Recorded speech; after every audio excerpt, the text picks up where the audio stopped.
Hasta aquí llegamos con las noticias. Saludamos a Nano y a María Inés Ovaldía, que están en la tarde en casa, y recordarles algo que también está sucediendo ahora, que es el trabajo de bomberos allí en Palacio de los Tribunales, ¿verdad? Que hay un incendio en el subsuelo.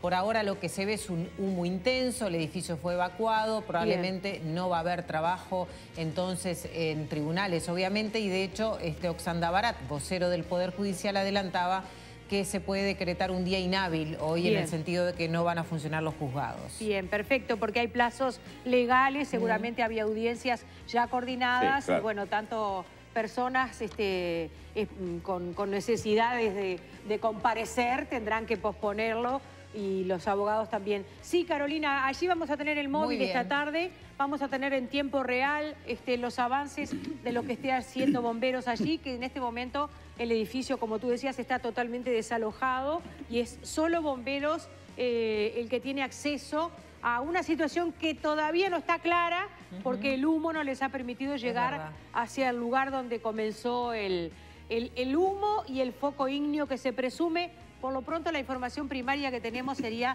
de origen eléctrico, un cortocircuito. Exactamente, un subsuelo que tiene básicamente archivo de expedientes judiciales, de acuerdo a lo que decía Raúl Oxanda Barat, y que, bueno, como tú decías, el edificio fue evacuado y no hay personas que hayan resultado lesionadas. Sí, el problema de eso es que si hay fuego, es muy flamable todo lo que sea papel, cartón, caja, y además son expedientes que se queman, ¿no? Ese es el inconveniente más grande que hay en esto. Vamos a estar ahí en el móvil en minutito. También vamos a estar con el catedrático de la Facultad de Química, Oscar Ventura. Vamos a analizar todo esto nuevo que se vino con el... Cumplimos 6 meses, pero el COVID aparece de nuevo a la vuelta de la esquina. Hay anuncios dramáticos de lo que puede ser el mes de octubre, noviembre en el viejo mundo. Y es un poco nuestro espejo.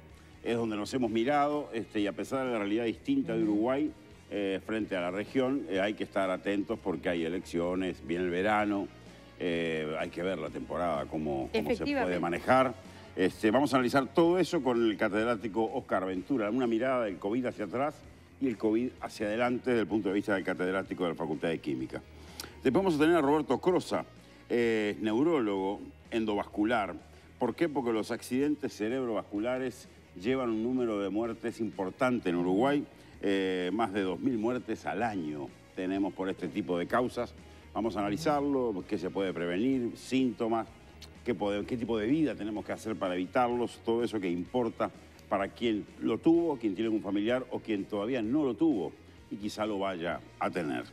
Después vamos a tener a Vero Chevalier en el móvil, el mirador panorámico. Vamos a ¿Qué tener le parece? una toma del incendio de índole aéreo. Única, prácticamente. exclusiva. Sí, si no se acaba el humo, vamos a tener eso. Algo va a quedar. Y la Rambla. Y la Rambla. No, es precioso. Hay un nuevo protocolo de visita, se reabre al público, no dejen de visitarlo, el panorámico municipal. Ya la subida en el ascensor panorámico es una travesía. Es una travesía, y luego arriba hay una serie de lugares y espectaculares posibilidades, así que allí estaremos. Una pregunta antes de dejarla deliberada, ¿dónde está el sujeto? No, está haciendo uso de sus vacaciones. Está de licencia. ¿Licencia se llama eso? Como todo trabajador tiene días de licencia. Yo me tomé uno el viernes, no lo tome a mal. Me dijeron que usted se lamentaba de su soledad. De licencia. Sí, la licencia. Capaz que hasta nos está mirando, mirá. Usted calcula que era una mecedora, sí. Una frazadita en las piernas. Mira, usted calcula. Vamos a hacer algo de buena propaganda. Él es un buen lector. Capaz que está leyendo algo de Benedetti en los 100 años de su nacimiento. Seguramente que sí, debe estar en eso. Y lo bien que hizo tomarse licencia para conmemorar los 100 años del nacimiento de Mario Benedetti. Y disfrutar entre otras cosas, el Instituto Cervantes ahora está transmitiendo en vivo a Joan Manuel Serrat hablando de Benedetti. Mirá. No quiero quitarles audiencia, pero bueno. Acabas de hacerlo. En absoluto. Es más, yo lo dejo a Nano porque tengo otros lugares donde puedo ponerme en línea. No se confunda, mire que este espacio es de los 4. Este es un programita especial. Usted no está quitando audiencia, está sumando audiencia. Y además es bueno saber cuando uno tiene una compañera que lo defiende a uno así. Es muy bueno. Yo apenas usted falte voy a decir que usted está en uso de licencia y estudiando, Fole. Por supuesto, claro. Gracias, Carolina. Un abrazo. Un placer, Chao. Carola. Otro Chao, para ti. luego. Ya estamos en condiciones de ir hasta el Palacio de los Tribunales, frente a la Suprema Corte de Justicia, el Palacete de Piria, en el kilómetro 0 de Montevideo. Está nuestra compañera Maggie Correa. Vamos a ver qué nos aporta de este incendio. Diga usted. Adelante, diga usted. Buenas tardes, compañeros, muchas gracias. Estamos en la esquina de San José y Héctor Gutiérrez Ruiz. Ustedes verán que se evacúa gran parte del personal que trabaja aquí en el Palacio de los Tribunales, también muchas personas que tenían seguramente audiencias y, bueno, tuvieron que aislarse de esta zona. El fuego comenzó en la parte de archivos, pero vamos a conocer cómo es el trabajo de bomberos que recién me explicaba el vocero Pablo Benítez, que ha sido muy complejo por la concentración de humo. Le dije, hay mucho humo, me dice, muchísimo. Vamos a conocer el porqué. Buenas tardes, Benítez, ¿cómo anda? Buenas tardes. Sí, como bien decías, hay mucha concentración de humo. Desde el inicio estamos trabajando para poder disipar ese humo, en principio también poder ubicar dónde estaba el foco. Ya lo tenemos ubicado, el lugar de donde proviene esa combustión, que la particularidad de este siniestro es que no hay llamas, digamos, intensas, no hay fuego intenso, pero sí una combustión lenta con gran disipación de humo. Ahí estamos viendo ya las imágenes de Fabricio, nuestro compañero, que se notan desde el subsuelo. Claro, exactamente. Este siniestro está afectando lo que es el subsuelo con gran concentración de humo. Eso hace que nuestra actividad sea en este sector bastante compleja porque, bueno, hay muchos gases tóxicos, poca visibilidad, concentración de calor, en un sector en el cual es difícil evacuar esa cantidad de humo. Entonces, estamos trabajando en tal sentido, en principio, pero digamos con el beneficio de todo esto de que no hay llamas. O sea, eso por un lado nos permite de cierta manera realizar un enfriamiento controlado en el caso necesario. O sea, principalmente lo que hay que hacer es ventilar, enfriar y bueno, en el caso necesario también actuar con un enfriamiento específico y puntual. A diferencia de otros incendios, ¿conviene ventilar, en este caso por la concentración de humo? Sí, en este caso no viva llmas, digamos. Claro, en este caso sí, obviamente que es muy importante la ventilación, desde la parte alta donde los humos, si bien está en un subsuelo, ha disipado por la totalidad del subsuelo y se ha propagado por todo el edificio. Es una estructura de varios pisos, a los cuales incluso al nivel superior se está viendo salir. O sea de que, bueno, se ha ventilado la totalidad del mismo, pero aún continúa generándose humo. Entonces, bueno, estamos trabajando en ese sentido. Hay un sector importante, digamos, no tenemos aún las dimensiones, pero sabemos que es un sector bastante amplio, tal vez el afectado, no tenemos aún posibilidad. ¿En los metros cuadrados? O sea, más o menos cuánto puede ser o cuántas habitaciones. Claro, no podemos estimar aún el daño o el área afectada, pero sí entendemos de que hay un sector importante allí en lo que es el subsuelo, en una afectación, como mencionaba recién, combustión lenta, ¿sí? Y con gran generación de humo. Este tipo de combustión es la particularidad que tiene, es eso, o sea, no genera llamas, pero genera mucho humo y mucha temperatura. Entonces, bueno, nos hace complejo, digamos, por estar en un subsuelo. ¿Y qué cantidad de personal está trabajando? Bueno, acá tenemos varias dotaciones de acá de lo que es el destacamento de Centro Cordón y el Huarte Central. Vinimos con varios apoyos, incluso con cisternas. Y bueno, estamos trabajando incluso con el director que está en el lugar, comandando las operaciones. Y bueno, estamos trabajando en ese sentido. Lo que hay que destacar, más que nada, es que no hay víctimas, ¿sí? O sea, no hay personas afectadas ni dañadas. Con la gran generación de humo que hubo, podría hablarse de personas intoxicadas, pero debido a que se realizó una rápida y correcta evacuación del edificio, no hay que lamentarlo.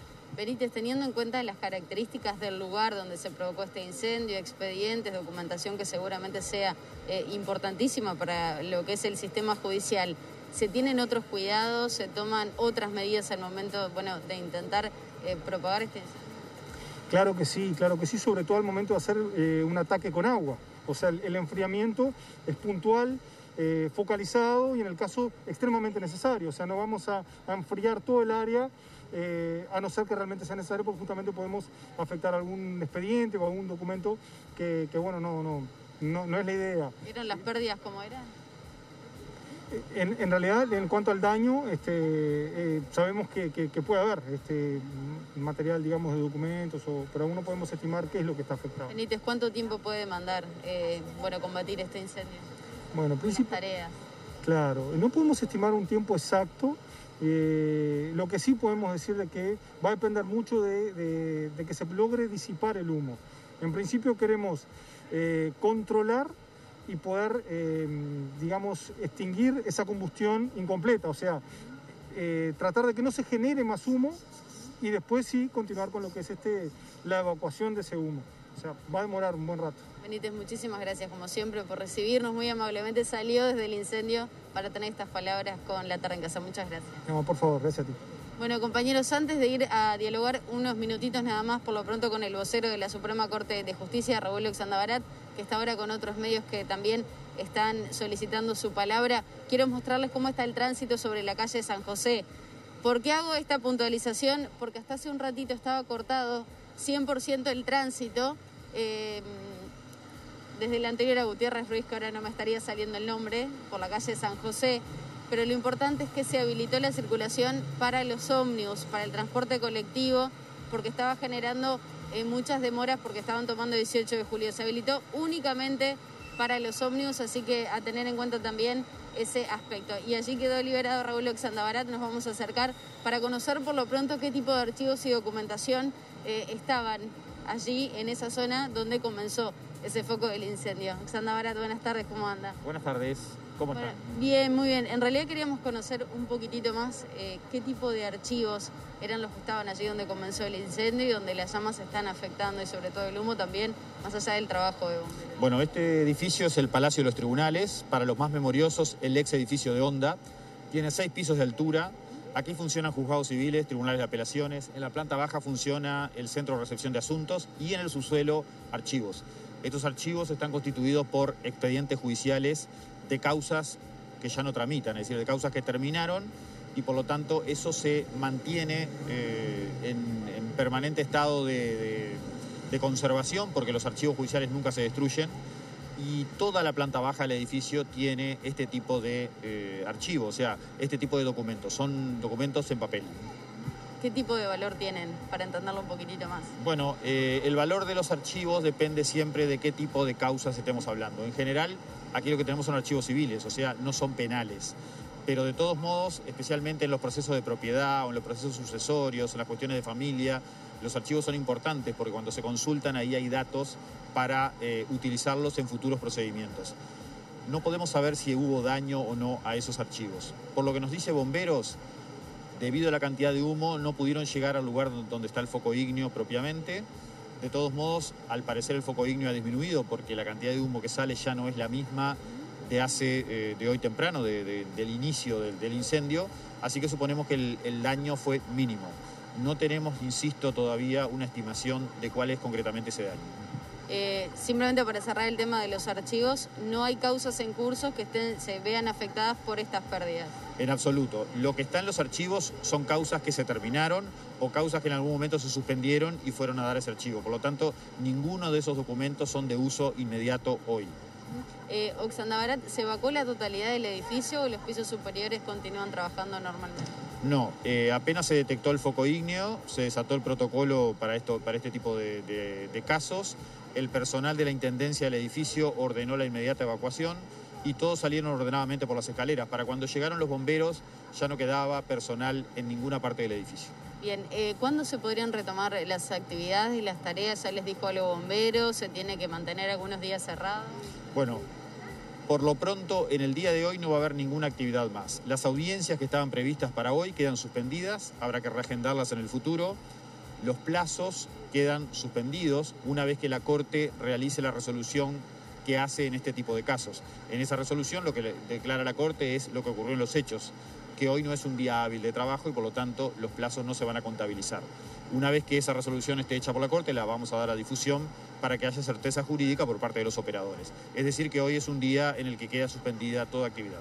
Oxandabarat, muchas gracias por este contacto. Es bueno también así la población que se tenía que acercar a hacer algún tipo de trámite lo tiene en cuenta. Muchas gracias. Un gusto, que pasen bien. Bueno, compañeros, y recién les mencionaba que el tránsito estaba siendo desviado por la calle anterior a Gutiérrez Ruiz. Nosotros ahora estamos en el pasaje de los derechos humanos. El desvío para los vehículos particulares se está haciendo por la calle Paraguay. Eso no está sucediendo, sin embargo, con, como les decía, el transporte colectivo y los ómnibus que se habilitó. Recién los inspectores de tránsito de la Intendencia hacían referencia a eso, justamente a que pretendían que Bomberos, adaptaran los trabajos para que pudiera circular entonces con total normalidad las diferentes frecuencias de ómnibus aquí de Montevideo. Nosotros nos despedimos, continúa el trabajo de Bomberos, ya lo decía Xantabarat, por hoy no se van a retomar las tareas, habrá que ver cómo continúa el trabajo de Bomberos. Siguen ustedes por allí. Muchas gracias, Magdalena. Excelente trabajo, Magdalena. Estamos atentos, si ella lo impone, a hacer un nuevo contacto. Ya les adelantamos que 15:30 vamos a estar contactando con Rocha, porque en la ciudad de Rocha, en la calle Florencio Sánchez, ha tomado fuego una cooperativa agraria, allí entre 19 de abril y José Enrique Rodó. Todo es inflamable en una cooperativa agraria. Exactamente, y además los bomberos, por razones de precaución, han evacuado toda la cuadra. William Dialuto, entonces 15:30 con un informe especial para esta tarde en casa. Dos fuegos grandes, uno no tan complicado acá porque, lo decía Xantabarat, son expedientes antiguos que no tienen una relevancia hoy, pero vaya a saber uno pero por que laudan, ¿no? Que laudan, quizá no hoy, sino dentro de un año, dos. Exacto. Algunas cosas familiares, que siempre es importante. Esperemos que no haya una pérdida mayor ahí. Esperemos. Vamos a ir a una pausa, pero antes, amigos, si van a comprar algo por allí y se fijan, y es bueno fijarse, busquen las dos palabras industria uruguaya.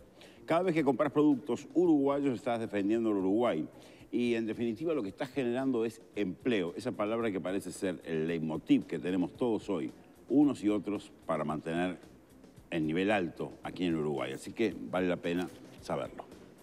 Apoyan Termotanques Warners Tanque de Cobre, 20 años de garantía. Cerraduras Star, únicos con 5 años de garantía. Vende y distribuye Mansor S.A. Cortifaz, líderes en cortinas, 0800 2678. Pinturas Ulbrica, fabricación nacional, tecnología alemana.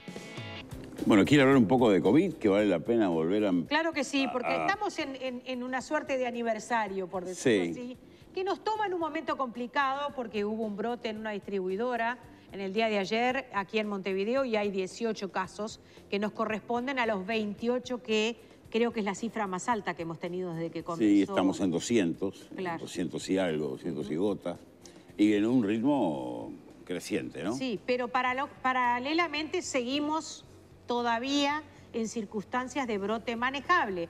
Ahora, se nos viene el verano, la primavera en algún momento llegará, porque esto no es ni primavera, señora, entérese, señora primavera, comparezca con otros atributos, pues está muy frío, y apenas venga la primavera... Elecciones, Prado. Exacto. O sea, hay una sucesión de hechos, con casi le diría... emparentados en el tiempo. Y ya hay mucha movida en torno a ampliar el horario de los shoppings, salidas al aire libre. Fútbol, que hay algunos problemitas con la Copa, que bajamos afuera y hay contagios. Está todo medio enredadito. Bueno, entonces vamos a hablar con alguien que ha seguido el paso a paso. Óscar Ventura. Buenas tardes, bienvenido, ¿cómo le va? ¿Cómo están ustedes? Bien, retomamos el contacto. Lo escuchamos bien y lo vemos sin tapaboca. Estoy en mi casa, así que no tengo que usar tapaboca. Muy bien. Pero sí que estaría bueno que todo el mundo se acostumbrara a eso. Como ustedes decían, hay mucha gente que da el problema por superado, ¿no? Sí, y no es así. A lo que las cosas están yendo bien, se da ese síntoma de que, qué horrible, ¿por qué vamos a tomar todas estas medidas si en realidad tenemos tan pocos casos y tan pocos muertos, ¿no? Pero justamente es que por eso que los tenemos. Bien, sí, hay una cantidad de señales que son positivas y la gente se apoya en ellas. Tenemos muy poca gripe, de la tradicional, de la común, tenemos muchos menos casos de resfriados. Los CTIs, afortunadamente, no sé si el plural de CTIs me quedó bien construido. El sistema de la red de lugares de CTI está bastante... organizado. Claro, es con lugares vacantes. En fin, todas señales que son alentadoras. En este momento hay solo una persona ingresada por COVID al CTI, pero bueno, el tapaboca todavía no es todo lo universal que lo quisiéramos. Y la gente empieza ya a mostrar fatiga a la hora de cumplir con algunos protocolos. Yo soy de las que al aire libre le tengo mucha fe, pero reuniones en espacios cerrados se nos complica. Digamos, el tema es, ahora que sabemos cómo es, porque como tú decías, estamos en el aniversario, los 6 meses que se cumplieron ayer desde que se detectaron los primeros 4 casos, ahora sabemos mucho más de lo que sabíamos, ¿verdad? Bien. Y ya es bien sabido que la transmisión del virus se da fundamentalmente por vía aérea, ¿no? Bien sea por las gotitas de saliva que uno expele al hablar, o bien sea por los aerosoles que se generan alrededor de una persona que puede estar contagiada y que son los que pueden migrar, y para eso es que se recomienda el distanciamiento social, ¿no?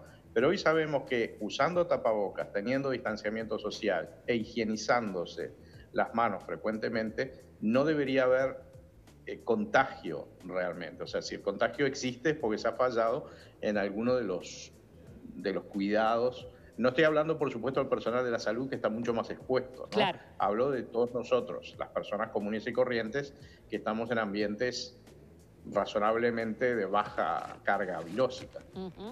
Doctor, Israel acaba de convocar al confinamiento. En España hay un pico de casos muy llamativo. En ambos casos se atribuye al verano. Se atribuye a que, bueno, la gente fue a la playa, vamos a comer, vamos a bailar porque es verano. ¿Cómo ve usted esa circunstancia, teniendo en cuenta que se está analizando acá la temporada? ¿Cómo lo hacemos? ¿Cómo lo ve usted? Bueno, eso, lo que tú decís de Israel es muy así. En Israel y en España, la razón por la cual eso ha sucedido, o vamos un poquito más atrás, si uno compara lo que normalmente se utiliza como parámetro en estos casos, es el número de casos nuevos promedio semanal, si los casos nuevos que aparecen cada día, promediado durante los últimos 7 días, divididos por los millones de habitantes que tiene un país. De esa manera se pone todo en el mismo contexto. Claro. Si uno se fija en Israel lo que había pasado es hasta aproximadamente junio, el día 80 de la pandemia, venían bajando en una forma fabulosa. O sea, realmente habían aplastado la curva tal como debe ser teóricamente. Y luego hubo muchos problemas políticos relacionados con todo lo que sabemos que sucede en Israel, con el gobierno y demás. Y ahí fue donde se utilizó el COVID como una especie de arma política, digamos, y la gente perdió la confianza totalmente en el gobierno y empezaron a aumentar los casos. La gente empezó a reunirse, incluso hubo un problema con los religiosos ultraortodoxos que celebraron festividades masivamente con gente sin tapabocas, y todo eso provocó que hoy en día en Israel la tasa se haya ido a 400 casos por millón de personas. Si uno se fija en lo que nosotros estamos teniendo 5 casos por millón de personas, en ese parámetro que yo les indicaba. En España está pasando algo muy parecido, es el hecho de, como decían recién, la gente luego de tanto tiempo se cansa de las restricciones y fundamentalmente se cansa si no confía en el gobierno, si no confía en quien les está diciendo estamos haciendo esto para que funcione.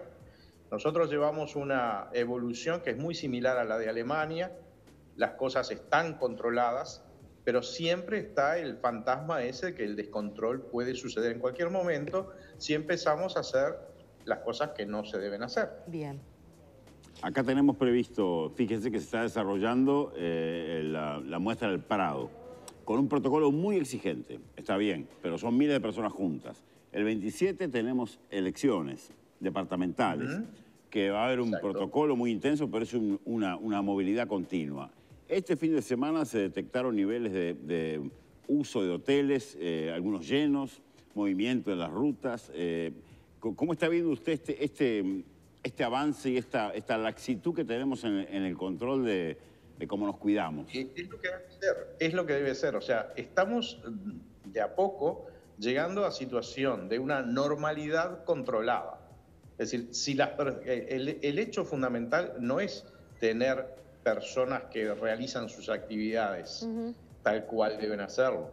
El problema es que esas actividades se realizan sin tener cuidado en lo que se hace. Entonces tú, por ejemplo, decías acerca de la rural del Prado. La rural del Prado mayormente se hace o bien en lugares abiertos o bien en los grandes galpones donde hay muchos animales y poca gente. Hay mucho lugar ahí, mucha ventilación. Por supuesto, si van a ir sin tapabocas, van a tener en algún momento problemas. Hay un control muy estricto en las entradas y la gente sabe lo que tiene que hacer. Yo creo que uno de los grandes éxitos de Uruguay está en que la mayoría de las personas se concientizaron de que efectivamente estas medidas funcionan. Y se demuestra con el hecho sencillo que decían también ustedes, de cómo disminuyó la cantidad de casos de infecciones respiratorias estacionales e incluso cómo descendió la mortalidad, el número de personas que murieron por neumonías o por gripes complicadas, bajó muchísimo. Se calcula que hubo, respecto al promedio de los 3 años anteriores, el último número que yo tengo, es que este año murieron 2.000 personas menos por ese tipo de enfermedades, las que mueren normalmente. Aprenderemos a usar tapabocas para toda la vida, doctor. No tanto como para toda la vida, pero si vos te fijas, lo que indudablemente vamos a tener que acostumbrarnos es que si tenés tos y estás estornudando, usa tapabocas. Claro, claro. Ahora, si estás normal, en algún momento vamos a llegar a que no sea necesario, por ejemplo, andar en la calle. Bien. Si vos estás solo, vas caminando por la Rambla, que tiene mucha ventilación, y no estás hablando con otra persona, evidentemente no vas a estar contagiado. Bien. Tenemos que tener una cierta racionalidad, ¿no? ¿Cómo ve usted, como además químico, el avance que se está haciendo a nivel de las posibles salidas de la vacuna? ¿A cuál de las vacunas le tiene más fe? Pregunta brava. A ver, no, es muy difícil saberlo porque sí, ya por un lado sé que es difícil, pero si no se lo pregunto a usted, ¿a quién? A la de Oxford. Yo le tengo mucha más fe a la de Seneca. El tema es, acá juegan muchas cosas. Juegan, por ejemplo, temas políticos. Cierto. Hay una puja entre China, Rusia y Estados Unidos. Tal cual. Para ver quién desarrolla la mejor vacuna. Ahí ya salió, por ejemplo, en el caso de la vacuna rusa, ya salió un informe en el cual la vacuna no está pronta. O sea, pese a que los rusos están diciendo que quieren vacunar a toda Latinoamérica, yo esa vacuna no me la voy a dar. Ajá. Bueno saberlo. Se lo digo así, directamente esa vacuna salió cruda, no está suficientemente testeada, no se hicieron los controles que se debían hacer. Y acá cortar las esquinas es malo.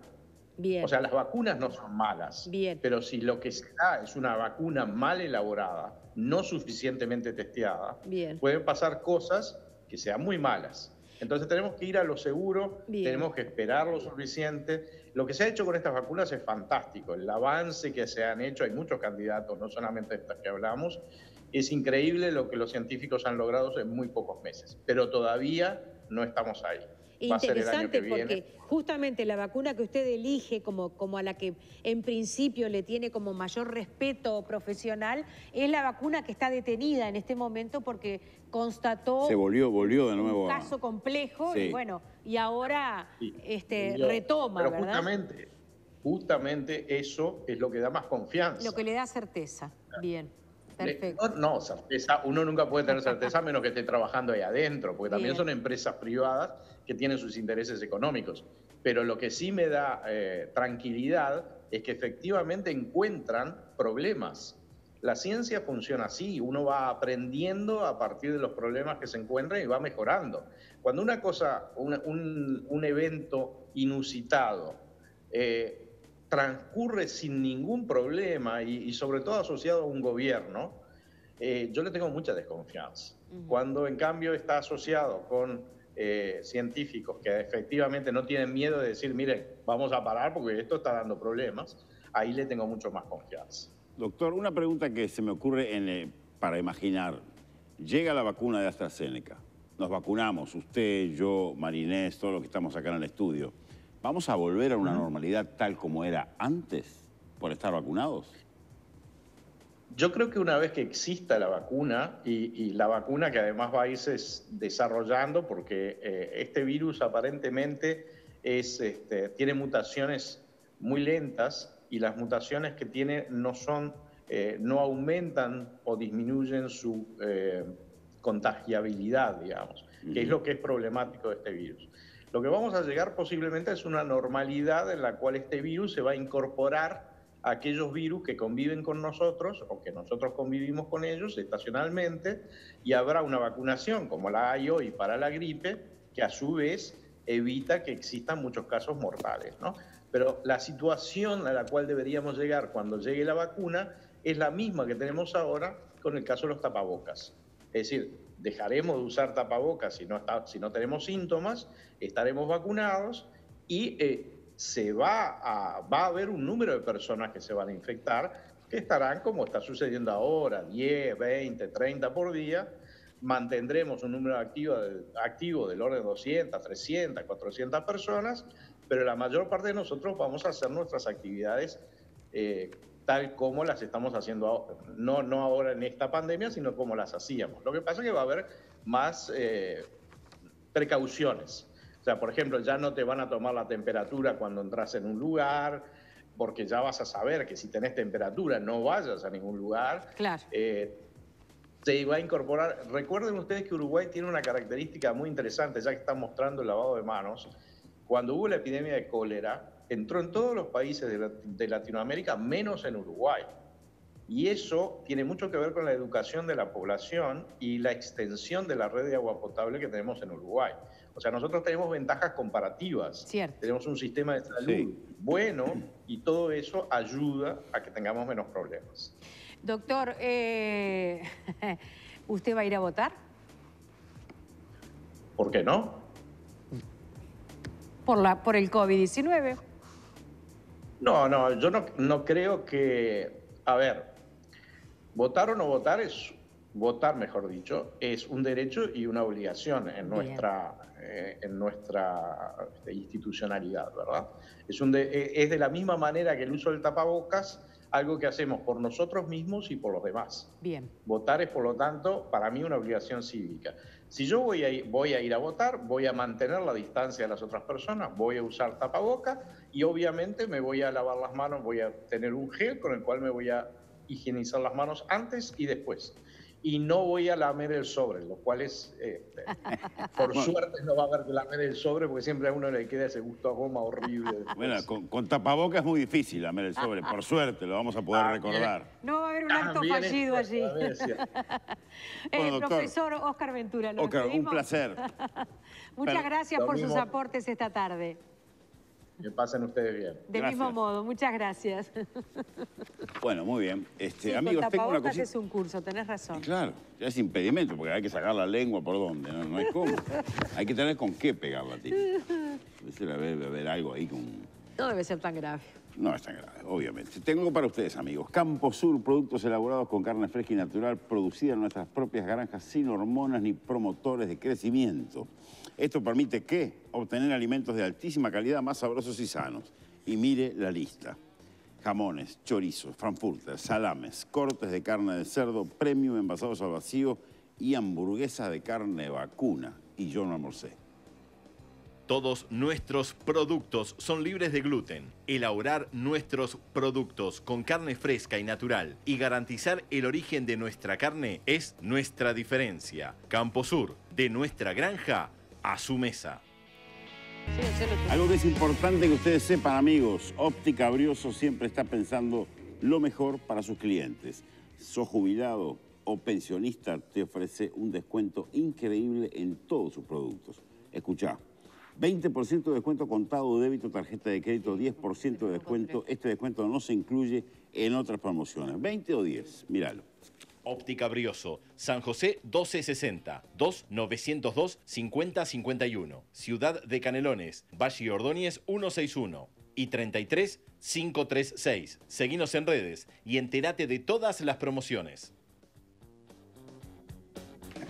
Bueno, seguimos adelante y recién hablábamos de los 6 meses de la aparición de esos primeros casos de COVID en nuestro país. Que serán inolvidables. Sí. Seguramente. Y que todavía están transcurriendo, sí. ¿Verdad? Miren ustedes la información que manejamos. Desde que se inició esta emergencia sanitaria con el COVID-19, en Uruguay, nuestro país, murieron más de 300 personas por ACV. parecería que tenemos que preocuparnos de este tema, ¿verdad? O preocuparnos de algunas otras cosas con mayor relevancia de lo que lo hacemos, quizás. Efectivamente. ¿no? Poner al COVID en donde debe estar y darnos cuenta que tenemos otras cosas de las cuales hablamos poco, realmente hablamos poco, ¿no? Y está con nosotros el doctor Roberto Crosa, que además tiene un apellido vasco muy lindo. ¿Me ayuda, doctor? Erroizarena. Ahí está. Que es neurocirujano endovascular, fue director de la Comisión Honoraria Asesora de ACV del Ministerio de Salud Pública, que funcionó hasta hace bien poquito, desde el mes de abril, cuando se desintegró, entró a trabajar al programa de salud cerebral del Ministerio de Salud Pública. Gracias por estar con nosotros. Muchas gracias por la invitación. ¿Cuántos años en el extranjero, doctor? Y por lo menos pasé entre idas y venidas, por lo menos 4 años o 5 pasé. ¿Estudiando dónde? En más de 40 centros,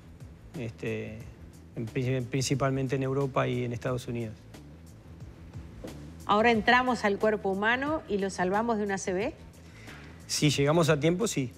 Si no llegamos a tiempo, no. La variable tiempo es muy importante. Es la más importante. ¿Y cuál es el Mach Quantum de tiempo? ¿Cuál es el tiempo posible para salvar una ACV? Eso está variando. A medida que la ciencia avanza, está variando. Pero la idea para nosotros, los técnicos, es hasta 6 horas o 4 horas y media, depende del tipo de ACV que analizamos. Pero hay casos en los cuales, por ejemplo, las personas que despiertan con una ACV que no se sabe a qué hora le apareció, quizás lleva más de 6 horas, con ciertos estudios, utilizando los avances científicos imagenológicos, se pueden tratar igual.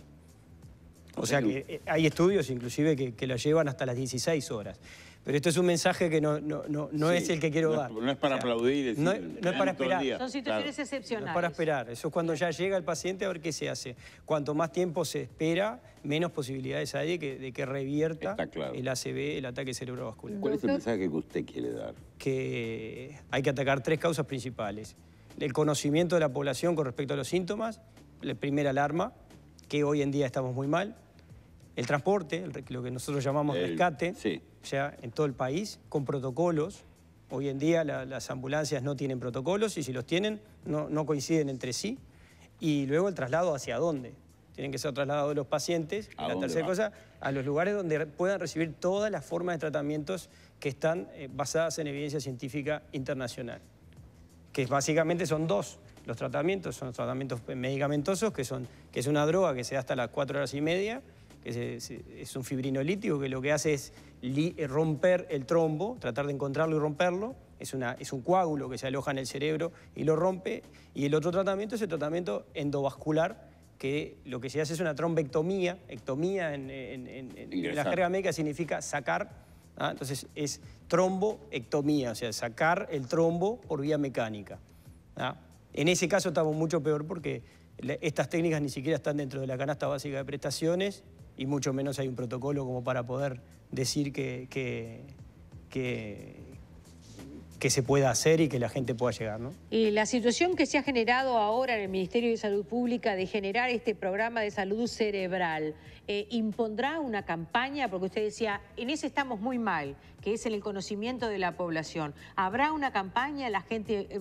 Nosotros vamos, ya es la tercera vez que hablamos de este tema este año, o sea que estamos tratando de llenar ese vacío, pero no podemos ser lo suficientemente pretenciosos como para creer que todos los televidentes de La Tarde en Casa ocupan la universalidad de nuestro país. Que se acuerde ella, que hablamos 3 veces, es un buen síntoma. Que siga, se ve, no va a ser. Yo no tenía ni idea. Así que yo puedo ser un paciente. Míreme a mí por la duda si encuadro algún síntoma, pero tiene una memoria, es un portento esa mujer. ¿Cómo se acuerda? ¿Cómo hace? Está libre de ACV, ni la mire, no le va a pasar nada. Ojalá uno estuviera libre. Bueno, para empezar, yo no estoy ahora en el Ministerio de Salud Pública, ¿no? Yo integré primero el programa de ACV, que fue un compromiso que asumieron las nuevas autoridades. Ahí está. Luego, esto derivó en la creación de una comisión nacional honoraria, en donde se la integraron grado 5, diferentes representantes del interior del país, de FEMI, de medicina familiar, de neurología. Había muchísimas personas integrando esa comisión honoraria, muy parecida no en volumen, porque en la cantidad era mucho más, pero sí en el concepto a lo que pasa con el COVID. Lo único que dependía del Ministerio de Salud Pública, y ahí se estableció un plan, el Plan Nacional de ACV, que fue presentado en mayo de este año al Ministro de Salud Pública y a 2 legisladores en el aula magna del Ministerio de Salud Pública. El plan ya está escrito. Ahora, lo que pasó después es que eso se disolvió. O sea, por alguna razón que desconozco, no se atendió la ACV y si puedo te voy a hacer alguna corrección. La cantidad de muertos por ACV, si uno lo calcula, son 6 por día. Si uno calcula los 6 meses que llevamos de 6 por emergencia sanitaria, vamos más de 1000. Claro, sea, son 2000 al año. Los 300 me quedé corta. En el 2019 las cifras preliminares se frenaron, faltaban todavía relevar datos en 2.190 muertos en 2019. Siempre los datos de la mortalidad llevan... 6 por día es lamentablemente muy fácil de recordar y muy contundente, ¿verdad? Sí. Eso quiere decir que esas personas que fallecen se dividen en personas que tuvieron una ACV unos días antes o meses antes. Sí, claro. ¿O es abrupta e irruptiva la aparición de la ACV? Es abrupta la aparición de la ACV, pero el paciente puede morir días después, semanas después o meses después. Acordémonos del caso del cantante Cerati, ¿no? Sí. O sea, Cerati estuvo, no me acuerdo, pero tuvo años en el CTI por causa de una ACV. Cuando murió por causa de una ACV. El problema es que el que lo llevó al CTI a esas condiciones fue la ACV, lo que lo mata probablemente sea una neumonía, un paro cardíaco, pero la causa de mortalidad principal fue la ACV, obviamente. Dígame, vamos a las cosas que no conocemos. ¿Qué debe saber la población sobre síntomas? ¿Cómo identifico yo si voy a tener o estoy teniendo una ACV? Primero, esto que remarcaba ella, tiene que ser abrupto. Esto tiene que ser brusco. Generalmente hay muchas cosas, porque el cerebro es muy complejo, por tanto los síntomas son muy complejos, pero básicamente, si lo resumimos, son pérdida de fuerza de la mitad de un cuerpo, del cuerpo, si se puede llamar hemiparesia o hemiplegia, ¿no? Uno está haciendo lo que sea y se le cae la taza, eso es lo que dice, o se le cae el mate. Bueno, eso es un signo que debería prender una de las alarmas de ACV. Perder la visión bruscamente de un ojo, no de los ojos, sino de un ojo. Empezar a hablar y que no se entienda. Eso también ha pasado, de que uno está hablando con otro y otro empieza a decir, como se dice habitualmente, coloquialmente, pavadas, empieza a decir cosas que no se le entienden. Bueno, eso puede ser una ACV. También hay casos en el que deja de comprender, la persona que está en un diálogo deja de comprender. Hay un caso que es público, un caso que le pasó al ministro de Transporte. Claro, lo vimos todos. Fue en San José. Al ministro Rossi. Él mismo se dio cuenta que algo le pasaba y bueno, suspendió la conferencia y fue trasladado a la mutualista rápidamente, pero fue trasladado en su auto particular. Volvió al mundo. Sí, porque tuvo suerte, porque fue y tiene una hija enfermera. Porque fue un accidente isquémico transitorio, o sea, fue una cosa que revirtió sola. O sea, por eso también. Pero él quería volver a trabajar y ahí la familia lo ató. Bueno, y otra cosa que puede pasar también son alteraciones en la marcha. Eso a veces se ve también. Al caminar, por ejemplo. Al caminar, una persona no puede caminar bien o empieza a caminar mal. Todo ese tipo de cosas que impliquen funciones cerebrales y se suspendan bruscamente nos tienen que hacer pensar en eso.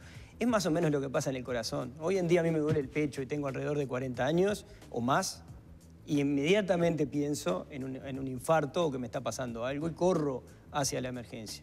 Entonces, la mayoría de esos pacientes que corren con un dolor de pecho no son infartos. Pero nosotros tenemos que llegar a eso en el ACV.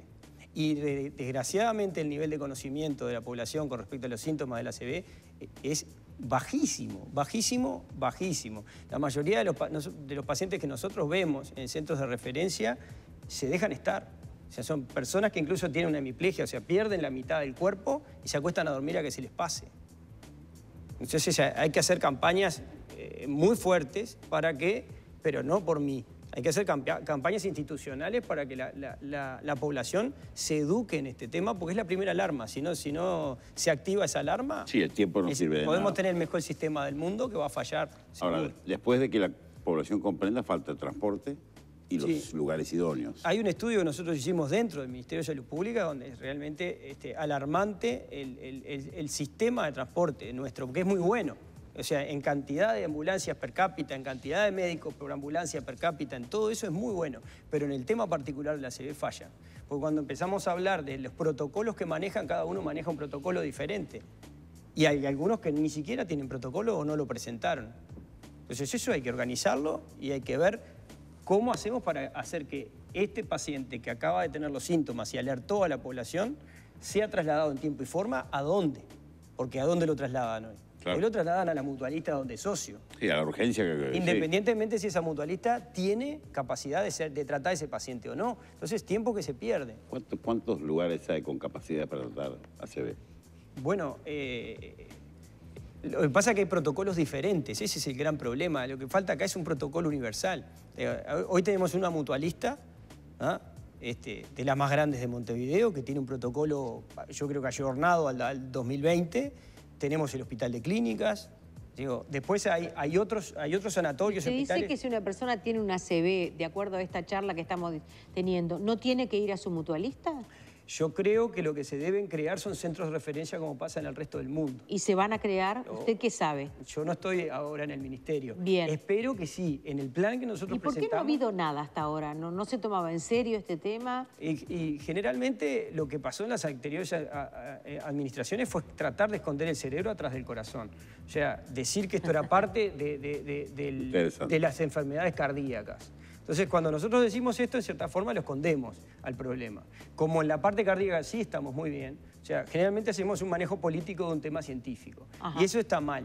O sea, decir que la primera causa de muerte en este país son las enfermedades cardiovasculares, etcétera, etcétera, etcétera. Pero si lo analizamos bien y vemos que dentro de esas enfermedades cardiovasculares están las cerebrovasculares, bien, en realidad estamos poniendo todo dentro del mismo bowl y haciendo una ensalada. Hoy en día... Lo que yo interpreto que se hizo es tratar de poner el ACV en conjunto con un montón de enfermedades cerebrovasculares, que vuelve a ser lo mismo, vuelve a ser tratar de ponerlo en conjunto junto a otras cosas. Yo quiero perder un documento, lo pongo con un montón de documentos arriba que no tienen nada que ver con ese documento, y no lo voy a encontrar. Eso seguramente me va a costar un poco encontrarlo. Doctor, muy interesante que hablen y enseñen sobre ACV. Comparto mi triste experiencia. A mi esposo le dio una ACV, como es del interior. Somos del interior, pero enseguida lo reconocimos, llamamos a la emergencia y llegamos a la urgencia de la mutualista donde se atienden. Allí estuvo 3 días sin atención específica. Estando internado se agravó. Allí recién le dieron una medicación fibro... Es lo que usted decía hoy. Para ACV, isquémico izquierdo, hemiplegia del lado derecho. Se estaba recuperando en movilidad, en lenguaje y en razonamiento, y bueno, y al final, al año falleció. Su cuerpo quedó muy debilitado. Hasta el día de hoy me pregunto qué falló en la emergencia, dice Graciela, que nos escribe de Tala. Falla todo. Es decir, yo le llamo las loterías. La lotería de que uno se dé cuenta o tenga alguien que se dé cuenta. En este caso lo identificaron los dos, el enfermo y su señora. Sacaron la lotería una vez, pero hay que sacarla 3 veces. Ese es el gran problema. Ah, pero eso sí que es la lotería, ¿eh? Ese es el Super Bowl. Por eso. Entonces, claro, hay que pegarle a uno. Yo te voy a contar un caso que me consultó hace una semana, pero fue de hace unos meses. Esta es una chica de 17 años, ¿ah? Que estaba a la altura del Hospital Filtro, ¿ah? Aquí, y lo voy a decir en términos coloquiales, se desvanece, tiene una pérdida de fuerza de un lado, ¿ah? Ya no habla más, a partir de 17 años, deportista, además estaba con la mamá. La asiste una ambulancia y piensan que está drogada o que tiene algún trastorno del tipo psiquiátrico. Por tanto, la trasladan al Hospital Vilar de Bo. En el Hospital Vilar de Bo está un par de días y luego de que una enfermera se da cuenta de lo que tenía, es trasladada recién ahí a un hospital central de la capital, un hospital público, donde sí se hizo todo lo posible para salvarle la vida porque ella ya estaba deprimiendo conciencia. Estamos hablando de 17 años. ¿Vive? Vive, pero vive con secuelas. Vive con secuelas, ella ya no habla, no moviliza parte de su cuerpo y esto le va a quedar para toda su vida. O sea, se salvó la vida en ese hospital, el segundo donde fue, le salvaron la vida. Días después. Muchos días después. Pero además fue interpretada como una alteración psiquiátrica, primero como una persona que se había drogado, a pesar de que La familia decía que no consumía droga. Me consultan nuevamente, usted ya lo dijo, pero lo vamos a reiterar, no hay un protocolo único para las ambulancias y algunas ni siquiera protocolo tienen. Eso fue lo que dijo el doctor Crosa, lo saluda Mauricio Rizzo. Ese capo me salvó la vida hace 6 años, es el gran capitán. Ese capo es usted. Somos de siempre, Paso, ¿no?, de los Toros y conformamos un grupo de rehabilitación, ya que no llegamos a ningún lado en el tiempo previsto. Tenemos 42 HC. ¿HC? No, me perdí. Y funcionamos como tal. HC, no sé lo que es exactamente. ¿Qué va a pasar con los que tengan una ACV hoy y mañana y en los próximos días? ¿Dónde tienen que ir? Bueno, el problema es que no depende mucho del paciente cuando el reloj es lo más importante en este caso. La ambulancia que no lo ve. Pero uno tiene una persona que quiere de su familia. Diagnostica una ACV a la ligera, ¿no? Porque uno no es médico, sí, pero de acuerdo a estos síntomas que usted dice. ¿Qué hace? ¿Lo sube en el auto y se va a la mutualista o llama a la emergencia? Lo ideal sería llamar a la emergencia móvil para ser trasladado. El problema es que al no haber un protocolo integral, nacional, un sistema, o sea, lo más probable es que no sea asistido adecuadamente. Eso es lo que está pasando hoy. Y si yo le digo al de la ambulancia, tiene una ACV, el de la ambulancia, ¿usted qué sabe? Sí, no lo sé. No sé qué le va a decir. Por una cuestión de seguridad, usted mencionó clínicas. Podemos decir a los televidentes que si alguien detecta una ACV, viene una ambulancia, usted puede exigir, tiene una ACV, lléveme a clínica. Sí, claro. Clínica es pionero, por ejemplo, en el uso de fibrinolíticos. Bueno, pero ¿qué pasa? Ahí hay una posibilidad, por lo menos, un recurso para alguien que le toque vivirlo. Claro. Es una de las posibilidades que hay, sí. Pero el problema es cuando se necesita el acceso al tratamiento endovascular. Claro. Cuando lo que hay que hacer es la trombectomía mecánica. Me dejó preocupado con la edad de esta chica de 17 años. Los accidentes vasculares no tienen edad. No, claro, no, mire. Acá hay una niña de 4 años operada por el doctor a la cual usted le salvó la vida. Sí. Menos todavía. Los ACV en la edad pediátrica son más frecuentes que los tumores cerebrales. O sea, es algo... Yo escribí un libro de esto, de hecho, acá en Uruguay, con el grado 5 de neurocirugía, de neuropediatría. Y hace muchos años, en el 2009, fue uno de los primeros libros que se escribieron de esto. Y llamaba la atención, o sea, esto le llamó la atención a la comunidad científica nacional. O sea, de ver que el ACV en la población pediátrica era un enorme problema, donde además no hay respuestas. Porque uno no piensa, piensa que es una enfermedad de viejos. Sí, un ACV uno lo ubica en el abuelo. Sí, bueno, nos equivocamos muchísimo. Tiene picos el ACV. Uno de los picos que tiene el ACV en general, en términos generales, es entre los 40 y 50 años. O sea, justo la edad de nosotros. Fíjese que hay un trabajo de carga global del Ministerio de Salud Pública presentado en el año 2011, donde se pierden decenas de miles de años de vida por muerte prematura. Claro. Y estamos hablando de más de 30.000 años de vida perdidos vividos con discapacidad. O sea, cuando analizamos los costos y vemos todo esto, decimos, los años vividos con discapacidad para una población tan chica de 3 millones de habitantes, y hablamos de 36.000 al 2011, y no se mide desde 1900, se mide del 2011 10 años para atrás. Sí. Digo, entonces, estamos viendo que se pierden muchísimos años de vida saludable, años de vida laborales, por decirlo de alguna forma. Años de vida. Sí, calidad de vida, simplemente vida. Me dicen que tenemos incalculable llegada de mensajes de gente que asume que usted les salvó la vida. Y bueno, yo creo que lo vamos a volver a invitar, vamos a tener la verdad es que ayudar en que se conforme una campaña con esto, porque los números hablan solos, y las posibilidades de hacerlo y de recuperar años de vida también hablan solos. Así que le agradecemos un montón que haya estado acá y desde ya lo vamos a convocar de nuevo, además por las dudas, porque veo la memoria que tiene esta mujer. Yo no tengo la misma. Yo voy a pedir que por lo menos observe con un poco más de atención. Lo suyo es humo. Lo que pasa es que mucho humo ahí le tapa. Gracias, doctor. Muchas gracias. Un placer. Doctor, muchísimas gracias. Lo saluda mucha gente. Le agradecen en términos enormemente elogiosos. Después le vamos a enviar algunos de estos mensajitos para su alma. Bueno. 9 años, una malformación arteriovenosa cerebral. Gracias, doctor. Apoyo total para este genio que lucha incansablemente por la salud, dice Briana Méndez, y de ese porte tengo muchos. Hoy muchas gracias, doctor. Gracias a ustedes por la invitación. Muy bien. Yo tengo un mensaje para ustedes, amigos. Cuando salgan a hacer sus compras, fíjense qué diga por ahí, porque en algún lugar dice Industria Uruguaya. Cada vez que compran productos nacionales están defendiendo el Uruguay y además generando empleo, que es quizá lo que más importa. Apoyan Queso Untable Mamita. El mejor queso se llama Mamita. Productos de limpieza Virgilia. Más de 30 años en los hogares uruguayos. La Casa del Burlete. Ahora también revestimientos, sanitaria y mucho más. La Pacha. Frutos secos, barras y bocados de cereales. Bueno, yo tengo algo para contarle. Le escucho, Fole. Yo me distraje un poquito. No, usted no se distrae. Usted hace dígame, ¿qué quiere que le cuente? Unas escenas actorales dignas de ser observadas. Como vengo descansada. Claro, exacto. Como vengo descansada estos días. Sí. No, yo les quería contar a nuestros amigos que Helpline es la primera empresa de teleasistencia en Uruguay. Y a su tradicional sistema de teléfono pulsera, que ustedes ya conocen, se le agrega ahora un nuevo producto, teleasistencia para dentro y fuera de su domicilio. Helpline está siempre junto a usted para asistirlo en cualquier lugar de todo el Uruguay. Mírelo. Con Helpline estás protegido a donde vayas las 24 horas del día. Helpline, 20 años junto a usted al alcance de un botón. Asesórese 2707-4677. Helpline.com.uy. Yo lo único que tengo miedo es verla subir en el... ¿Por qué miedo? ¿Qué imagen sería? No tenga miedo. Que ella haga el copetito. Es lindísimo subir en el... Sí, pero ella va a estar arriba. Yo subí, sí, yo también, a mí me gusta mucho. Me parece...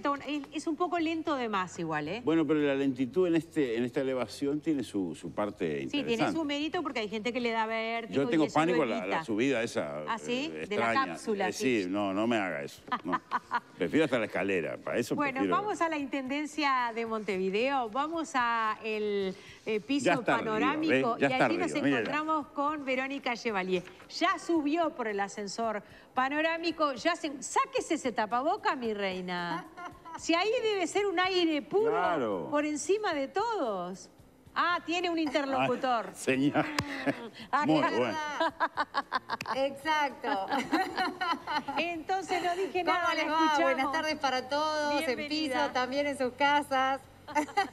Pero sabés, María, que está muy buena esa aclaración, porque muchas veces justamente nos dicen, ¿por qué estás de tapaboca? Bueno, es por eso, porque cuando entrevistamos a alguien la distancia es menor a 2 metros y es una precaución que no está de más y que además sugerimos que todos tomen cuando se va a conversar con alguien un poco más cerca y sobre todo porque el micrófono va y viene. Entonces, como siempre nos lo preguntan, vino bárbaro tu comentario, María.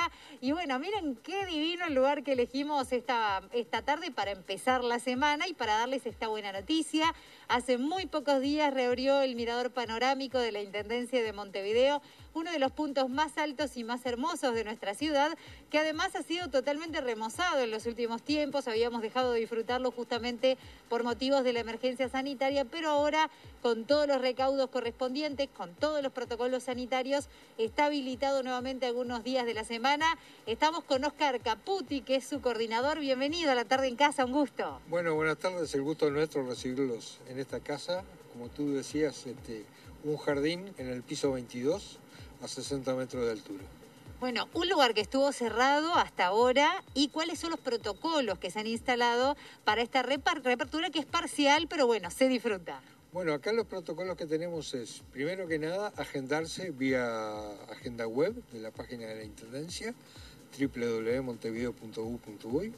Tenemos una capacidad de 90 personas por hora, o sea que le vamos a solicitar a la gente que nos visite que tome las precauciones para no estar más de una hora disfrutando de esto, a los efectos de que la mayor cantidad de público pueda concurrir. Y después los protocolos que tenemos son los protocolos sanitarios, mantener la distancia, uso de tapaboca, alcohol en gel.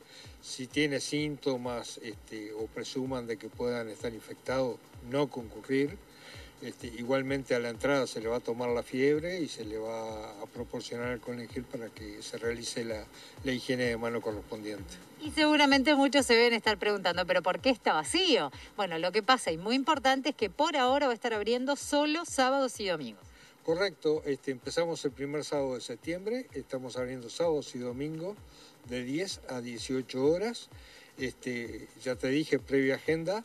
Y el domingo 27, el día de las elecciones departamentales, va a permanecer cerrado. Perfecto, como estamos viendo también, es un lugar que se presta para quedarse un rato, para sentarse al sol. Ahora, por ejemplo, a esta altura está congelado. Yo tenía hasta la capucha puesta hasta hace unos minutos, pero ahora que se viene el tiempo lindo va para quedarse sentado. Estamos viendo que también hay precauciones con respecto a la ocupación del espacio. Sí, claro, digo, como tú podrás observar, los bancos tienen que antes estaba habilitado para 3, 4 personas, hoy por hoy está limitado a que haya 2 personas por banco. En el ascensor, que antes subían 6 personas, ahora suben 3. En la agenda van a ver que está diferido los turnos de entrada cada 15 minutos a los efectos de evitar aglomeraciones en la cola del ascensor. Y bueno, digo, hasta ahora ha sido un éxito. El fin de semana tuvimos en el entorno de las 340 personas el sábado y el domingo.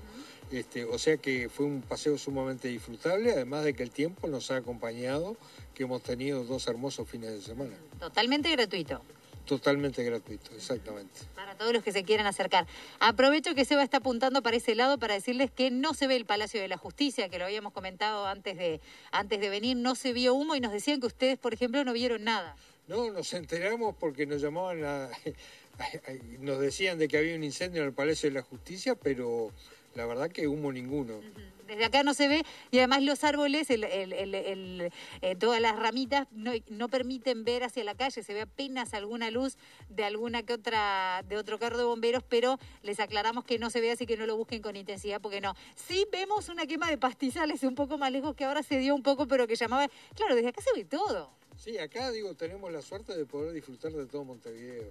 Tenemos una visión 360, digo que si hacemos el circuito por la terraza, observamos Montevideo en su total magnitud. Además están los cartelitos que indican cercano qué lugar se puede ver en cada uno de los puntos de observación y uno puede buscar la típica, primero su casa, como hacemos todos, el Palacio Legislativo, el Palacio Salvo, se puede ver todo. Sí, sin lugar a dudas tenemos una cartelería que indica los edificios notables, con un código QR para que con tu teléfono tú puedas obtener información del lugar. Es una de las cosas que estamos pensando próximamente ayornar, hacerlo más atractivo para el visitante. Otro detalle no menor es que tienen una cantina que además tiene productos que son inclusivos, aptos para todos. Bueno, en el piso 22 a la entrada hay una cantina que brinda refresco, café y toda una serie de productos elaborados especialmente para celíacos y una regalería. Todos son microemprendimientos que han sido de alguna manera incubados y patrocinados por nuestra unidad MIPES. Nos encantó. Otra cosa que les quiero decir es que cómo cambia la perspectiva desde acá arriba. Yo, por ejemplo, casi me come el Palacio Legislativo y no lo lograba ver, se rieron bastante de mí porque cambia totalmente la forma de ver, se ve la antena del canal, se ve todo. Oscar Caputi, muchísimas gracias por recibirnos y todos invitados. Sí, ni que hablar, los esperamos a todos para disfrutar de esto, que es un paseo de todos los montevideanos y los turistas ni que hablar. Totalmente, ya saben, sábados y domingos, agenda previa. Tomen esa precaución y ese recaudo para poder disfrutar de este paseo con quien quieran. Qué maravilla eso que te inviten a un jardín. Sí, pero ahí arriba hace frío un día como hoy, ¿eh? Sí, frío, viste frío. que ella se puso capucha. Sí. Bueno, pero la primavera hay que avisarle que tiene que tener otras temperaturas. Usted ya hizo un llamado. Yo ya le avisé. Y la voy a poner... Mirando la fija, además, la miró fija y sí, le yo dijo, le dije, primavera, se trata de otra cosa lo tuyo. Sí, es otra cosa, dedito levantado. Bueno, amigos, se nos acabó el programa. Se fue el lunes. Todo lo que se pueda obtener de imágenes del incendio en Rocha, ojalá esté en subrayado. Nosotros no tuvimos tiempo de ponerlo en nuestro programa. Va a estar seguramente en subrayado. No hemos procesado esa información, así que estamos expectantes a seguramente el esforzado trabajo de William Dialuto, que debe estar de cualquier manera tratando de proveernos a los televidentes de Subrayado de un material en tiempo y forma, ¿no? Sí. Ahí está. Sí, bien. Bueno, Nano, ¿nos vamos? Nos vamos, domani. Es lunes recién, ¿no? Es lunes recién, pero bueno, estamos en el promedio de septiembre. Bien. Promediando septiembre. Bien. ¿Usted dice que después del 21? Y bueno, vio que los meteorólogos empiezan el 1 de septiembre, la primavera. Ellos tienen un calendario aparte. Sí. Para ellos empezó. Pues la naturaleza está de acuerdo con ellos. Yo tengo un montón de pequeñas cositas ahí tiernas que están esperando este solcito, ¿no? Es cierto. Así que sí hay que vivirlo también. Las parras, las higueras, los frutales. Los limoneros. Todo ya está la cosa que arde. Hojitas violetas que todavía no son verdes. Divino. Hasta mañana. Tomani.